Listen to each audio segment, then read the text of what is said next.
Nous continuons cette série de vidéos qui parlent des 7 vertus chrétiennes. Donc volontairement, à travers ces vidéos, nous avons dissocié les vertus théologales des vertus cardinales. Donc les vertus théologales sont au nombre de 3, et dans les vidéos précédentes, nous avons fait la première vertu qui est la foi. Elle est la base, elle est le début de tout.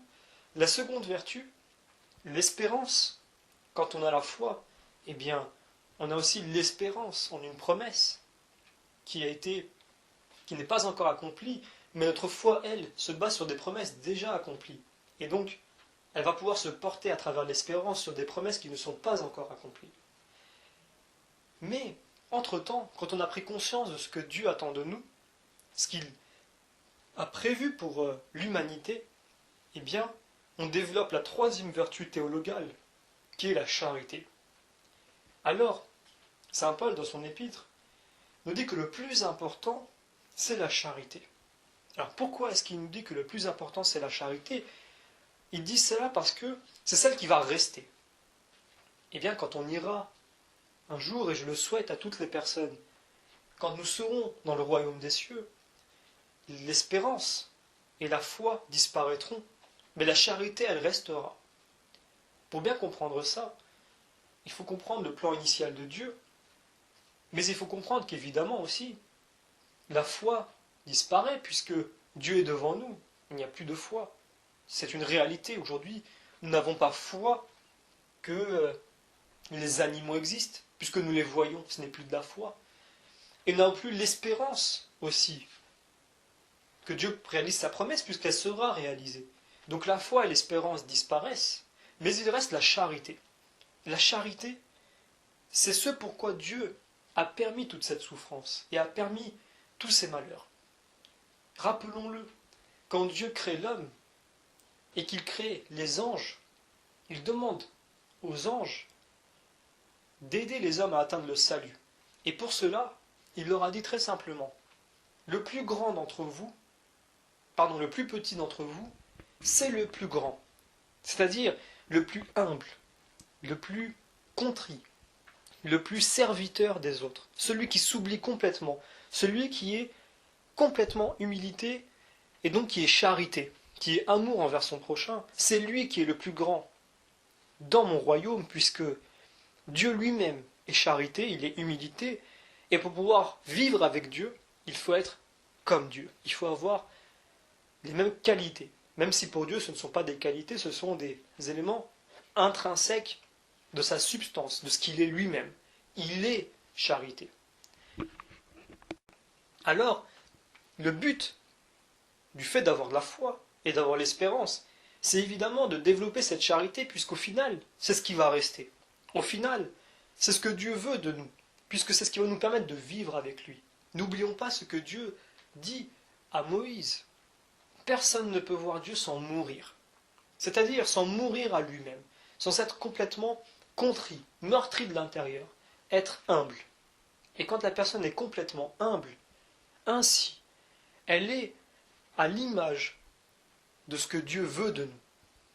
Donc c'est pour cela que la charité est extrêmement importante, puisque si on a la foi, et même qu'on a l'espérance que Dieu va réaliser sa promesse, si on ne met pas en pratique la charité, eh bien, tout cela sera en vain. Il faut absolument travailler la charité, et pour certaines personnes, c'est plus simple que pour d'autres. Pourquoi? Puisque dans ce combat de la charité contre l'orgueil, eh bien, la première chose que le démon attaque, c'est très souvent la charité. Puisque, comme on vient de l'expliquer, le but du démon, qui est de nous amener à la damnation éternelle, eh bien, si le plus important des trois est la charité, et que sans elle, les deux autres ne servent pas énormément, ou pas suffisamment, voire pas du tout dans certains cas, eh bien, la première chose à laquelle il va s'attaquer, c'est la charité. Donc, c'est de mépriser, de détruire l'humilité. L'humilité qui est dirigée vers son prochain, et l'humilité qui est dirigée vers Dieu. À quoi consistera le fait d'être charitable, d'être humble? C'est dans un premier temps de s'écraser soi-même, c'est-à-dire de se considérer moins que les autres, de se considérer pécheur envers Dieu, face à Dieu, de reconnaître ce péché, comme nous le reconnaissons très humblement à l'église, chaque week-end, eh bien, il faut reconnaître ça et il faut se sentir coupable. Pas une culpabilité qui nous écrase, mais une culpabilité qui nous permet de devenir de plus en plus petits. Donc une culpabilité positive, en quelque sorte. Une culpabilité qui va nous permettre de tellement nous écraser nous-mêmes, dans le sens de nous donner un cœur contrit, qu'au final, on sera tellement redevant de Dieu qu'on fera tout pour lui. Et donc, quand on aura écrasé la fierté et l'orgueil que nous avons en nous, nous pourrons ainsi avoir de la charité envers autrui, quels que soient ses défauts, quels que soient ses péchés, puisqu'on considérera toutes les personnes que nous rencontrons comme étant meilleures que nous. C'est ainsi que Dieu veut que nous soyons. Quand nous sommes véritablement les serviteurs des autres, Jésus, n'oublions pas, a lavé les pieds de ses apôtres. Imaginez-vous, Dieu en personne a lavé les pieds de ses disciples, c'est-à-dire des personnes techniquement inférieures que lui. Et pourtant, le Christ leur a montré la voie de ce que c'est qu'être inférieur et de ce que c'est qu'être supérieur, puisque la question se posait entre les disciples. Ils voulaient savoir lequel était le chef. Et Jésus leur a montré. Le plus grand, c'est le plus petit. Tout simplement parce que dans la hiérarchie de Dieu, c'est le plus humble qui a la première place, qui est donc vraiment à l'image de Dieu et qui est celui qui verra Dieu. Et celui qui est le plus orgueilleux, celui qui se croira le plus fort, c'est celui qui est à l'image du démon, qui lui militait pour une hiérarchie d'orgueil, d'intelligence, de force, de supériorité, et non pas une hiérarchie d'humilité, d'humble serviteur de Dieu et d'humble serviteur de son prochain. C'est pour cela que ces trois vertus théologales sont extrêmement importantes puisqu'elles sont reliées. Comme je l'ai dit dans un premier temps, s'il n'y a pas la foi, il n'y a pas les deux autres. Il n'y a ni l'espérance et ni la charité. Alors, certaines personnes qui n'ont pas la foi ont la charité. Mais très souvent, elles le font parce que elles ont justement cette volonté intrinsèque, ce sentiment de bien qui devrait les attirer à Dieu, mais qui pour diverses raisons ne les attire pas vers Dieu, mais qui quand même produit de la charité.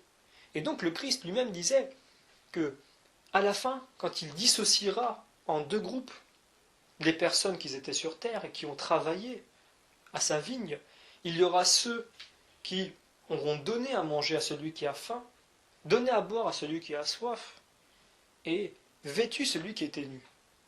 Eh bien, ces personnes-là, elles auront le royaume de Dieu puisqu'elles auront donné à manger, à boire et des vêtements au Christ lui-même. Elles auront servi le Seigneur. Et certaines de ces personnes-là diront, mais quand avons-nous fait ça? Elles ne savent même pas qu'elles ont fait ça, tout simplement parce qu'elles ont fait le bien.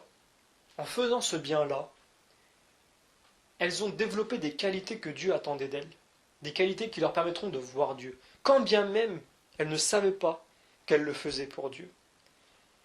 Donc, c'est très important de développer cette charité, mais comme on vient de l'expliquer, la foi, quand elle n'est pas là, eh bien, elle ne donne pas l'espérance, et elle ne donne pas la charité qui est attendue complètement par Dieu. Elle donne une partie. Elle peut donner une partie parce que, pas du fait de son absence, mais aujourd'hui, quelqu'un qui n'a pas la foi peut très bien être bénévole, avoir de la charité. Alors, certaines personnes le font pour saupoudrer un petit peu leur conscience, mais on ne peut pas savoir qui le fait pour ça et qui le fait vraiment parce qu'il a un bon cœur. Et de ce fait, on ne peut pas se permettre de juger véritablement.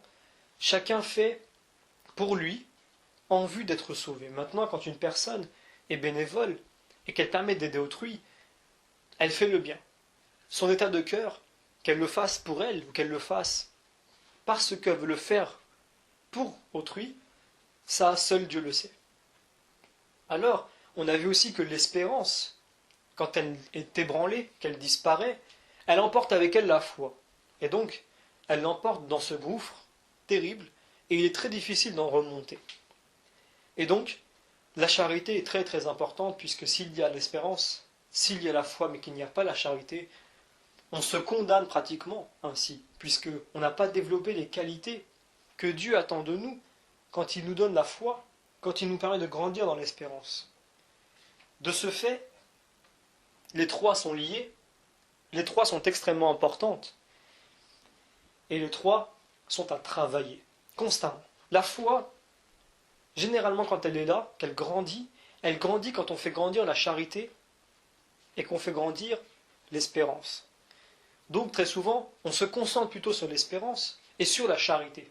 Le fait de faire le bien, vous savez, cette petite étincelle que l'on ressent quand on a donné, et qu'on a donné gratuitement et qu'on n'attendait rien en retour, et qu'on a aidé, qu'on a été utile pour quelqu'un. Ce sentiment intérieur qui dure des fois quelques instants, qui nous fait sentir tellement bien.